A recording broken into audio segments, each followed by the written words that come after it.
तो हम लोग आज सीखेंगे चतुर्थक विचलन, क्वार्टाइल डेविएशन और उसके गुणांक को कैसे निकालते हैं। ठीक है, तो पहले तो हम क्वेश्चन समझते हैं। यहाँ पे आपको एक डाटा दिया होगा, जैसे यहाँ पे वेतन का एक डाटा दिया है 2000, 3000, 4000, 5000, 6000, 7000, 8000, 9000। ठीक है, अब ये जो क्वार्टाइल डेविएशन है इसको निकालने के दो स्टेप होते हैं। इन दोनों स्टेप के द्वारा हम इन्हें निकालना सीखेंगे। फर्स्ट स्टेप में हम लोग Q1 फर्स्ट क्वार्टाइल को निकालते हैं, है ना, जो निचले 25% का स्थान होता है। ठीक है, इसे निकालने के लिए Q1 इक्वल टू क्या होता है, N1 प्लस 1/4 ऑब्जर्वेशन। ऑब्जर्वेशन मतलब होता है, यहाँ पे टोटल कितने दिए हुए हैं डाटा, 1 2 3 4 5 6 7 8, ये है नंबर ऑफ ऑब्जर्वेशन, मतलब कितने डाटा दिए गए हैं। ठीक है, उसके बाद Q3 निकालेंगे, थर्ड क्वार्टाइल, जो हमें ऊपरी 75% का जो स्थान होगा वो बताएगा। ठीक है, तो इसे निकालने के लिए 3 इंटू एन प्लस 1/4 ऑब्जर्वेशन को निकालेंगे। जब ये दोनों हमारा निकल जाएगा, है ना, तो उसके बाद हम स्टेप 2 पे की तरफ बढ़ेंगे और QD की गणना करेंगे। इसे निकालने के लिए हम Q3 माइनस Q1 करेंगे और उसे 2 से डिवाइड करेंगे। इस तरह से हमारा निकल जाएगा क्वार्टाइल डेविएशन। ठीक है, फिर हम उसके बाद जो हमारे ये है कोफिशिएंट ऑफ क्वार्टाइल डेविएशन, इसे निकालने के लिए हम Q1 minus Q3 minus Q1 by Q3 plus Q1 इस सूत्र का प्रयोग करेंगे। ठीक है, अब इस पे हमारे पास एक प्रश्न है जिसे अब हम सॉल्व करने वाले हैं। ठीक है, तो फॉर्मूला क्या है मेरा, सबसे पहले क्या है, दो स्टेप में कोई काम होगा। ठीक है, स्टेप कितने हैं, दो, तो हम फर्स्ट स्टेप की तरफ बढ़ते हैं। इसमें क्या करना है, हमें सबसे पहले हमें निकालना है Q1। क्या निकालना है, Q1, और Q1 निकाले का फॉर्मूला क्या है, N1 प्लस 1/4 ऑब्जर्वेशन। ठीक है, अब करते हैं, तो n क्या है यहाँ पे, नंबर ऑफ ऑब्जर्वेशन, कि कितने ऑब्जर्वेशन है इसके अंदर। तो काउंट करेंगे 1 2 3 4 5 6 7, एक छूट गया था, और ये 8। कितने ऑब्जर्वेशन है, 8 ऑब्जर्वेशन है।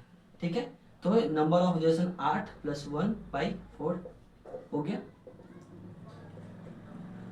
ऑब्जर्वेशन। ठीक है, क्या आ गया, 9/4। अब इसको हमको 9 को 4 से डिवाइड करेंगे तो हमारा कितना आ जाएगा, 2.25 ऑब्जर्वेशन। ठीक है, ये आ गया। अब ये मेरा आंसर नहीं है। अब यहां से हम ऑब्जर्वेशन लिखेंगे कि क्या है, 2.25 मतलब क्या है कि 2 ऑब्जर्वेशन और प्लस 0.25 ऑब्जर्वेशन। ठीक है, 2 ऑब्जर्वेशन और ये। तो अब देखते हैं कैसे इसको हल करेंगे। तो हमको हल करने के लिए करना पड़ेगा Q1, सेकेंड नंबर पे कौन है, तो यहाँ पे 1 2, सेकेंड ऑब्जर्वेशन कौन है, तो ये है सेकेंड ऑब्जर्वेशन, तो यहाँ पे लिखेंगे 3000। ठीक है, उसके बाद बोला 0.2 ऑब्जर्वेशन, इसके बाद का 0.2 ऑब्जर्वेशन, है ना, तो इसे निकालने के लिए हम इन दोनों को आपस में सब्ट्रैक्ट करेंगे तो निकल जाएगा। तो कैसे लिखेंगे, 0.2 इंटू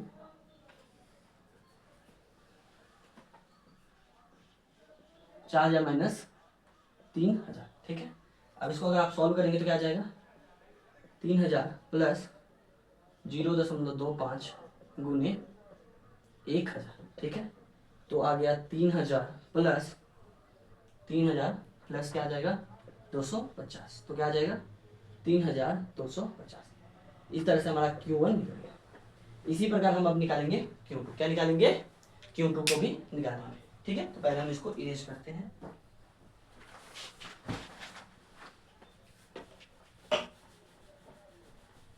हम मान लिख लेंगे कहीं पे ताकि हमें आगे इसका काम पड़ने वाला है। ठीक है, तो हम जो ये Q1 आने वाला है इसको हम लिख लेते हैं, आपको काम आएगा आगे।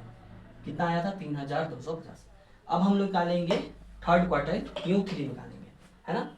Q3 निकालने का फॉर्मूला क्या कहता है, 3 इंटू एन प्लस 1/4 ऑब्जर्वेशन, ठीक है, तो 3 नंबर ऑफ ऑब्जर्वेशन कितने थे, तो हमने काउंट किया था 1 2 3 4 5 6 7 8, कितने थे, 8 प्लस 1/4 ऑब्जर्वेशन। ठीक है, तो कितने आ जाएंगे, 3 इंटू 9 दिए 8 1 9/4। ठीक है, तो आ गया 27/4 ऑब्जर्वेशन। ठीक है, अब अगर इसको आप डिवाइड करते, क्या करते हैं, डिवाइड करते तो आ जाएगा आपका 6.5 6.75 क्या आ जाएगा 6.75 ऑब्जर्वेशन, ठीक है ऑब्जर्वेशन। अब क्या करना है, अब ये हमें क्या बता रहा है 6 नंबर का ऑब्जर्वेशन है और उससे इतना ऑब्जर्वेशन क्या है 0.75 ऑब्जर्वेशन क्या है ज्यादा है, ठीक है। तो अब इसका हम क्या निकालेंगे Q3 निकालेंगे, Q3 तो क्या हो जाएगा 6 नंबर पे कौन सा ऑब्जर्वेशन है 1 2 3 4 5 6, तो क्या लिखेंगे हम लोग 7000, क्या लिखेंगे 7000, ठीक है। उसके बाद प्लस 0.75, अब हमको ये 0.75 निकालने है ना, तो क्या हो जाएगा अगला ऑब्जर्वेशन और पिछला ऑब्जर्वेशन को आपस में सब्ट्रैक्ट कर लेंगे तो हमारा ये ऑब्जर्वेशन निकल जाएगा। तो क्या हो जाएगा 8000 माइनस 7000, ठीक है। तो क्या आ जाएगा आपका 7000 प्लस 0.75 इंटू 1000, ठीक है। तो क्या आ जाएगा 7000 प्लस 750, ठीक है। तो क्या आ जाएगा आंसर 7750, ठीक है। तो मेरा Q1 भी निकल गया और क्या निकल गया Q3 निकल गया कितना 7750, ठीक है। अब हमें चलना है स्टेप नंबर 2 की तरफ। अब हमें QD की गणना करनी है इस फॉर्मूला के द्वारा, यहाँ तक क्लियर है। तो अब हम आगे बढ़ते हैं, ठीक है। चलो अब हम चलेंगे स्टेप नंबर 2 की तरफ। स्टेप नंबर 2, अब यहाँ से हम निकालेंगे क्वार्टाइल डेविएशन QD, क्या निकालेंगे QD।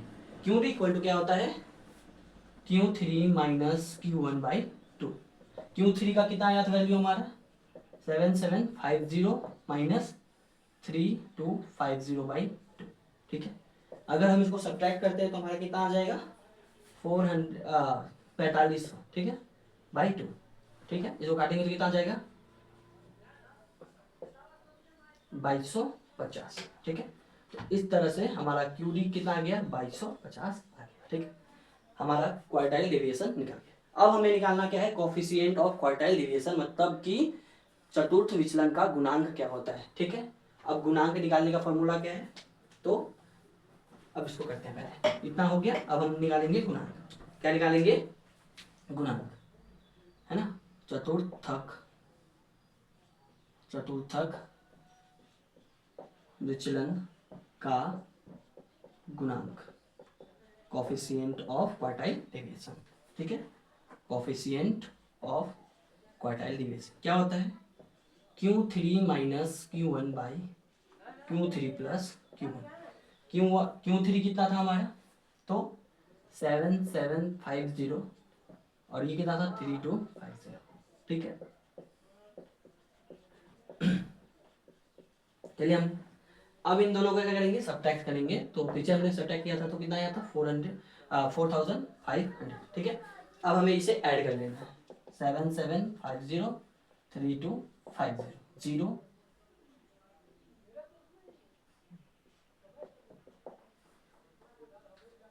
11,000 कितना आ जाएगा हमारा 11,000 आ जाएगा, ठीक है।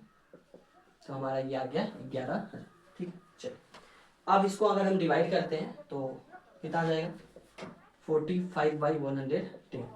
उसके बाद जब आपका आप इसको डिवाइड करेंगे तो आपका आंसर आ जाएगा 0.491, ठीक है। तो इस तरह से हमने दोनों चीज निकाल लिया है ना। तो हम लिख सकते हैं लास्ट में कि मेरा क्वार्टाइल डेविएशन इक्वल टू कितना आएगा 2250 और coefficient of quartile deviation equal to क्या आ जाएगा 0.491। तो ये तरीका है हमारा क्वार्टाइल डेविएशन निकालने, ठीक है।